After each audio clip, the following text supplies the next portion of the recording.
Video को start करते हैं। लेकिन वीडियो स्टार्ट करने से पहले ना चैनल को सब्सक्राइब कर दो। यार चैनल को सब्सक्राइब नहीं करते, आप वीडियो देख लेते हो, श्राप लगेगा मेरा श्राप। चैनल को सब्सक्राइब करो अभी इसी वक्त, नहीं तो पक्का गर्लफ्रेंड नहीं पटेगी, सिंगल मरोगे तुम, सिंगल।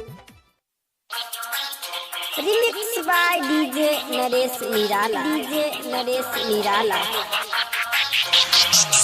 Recording by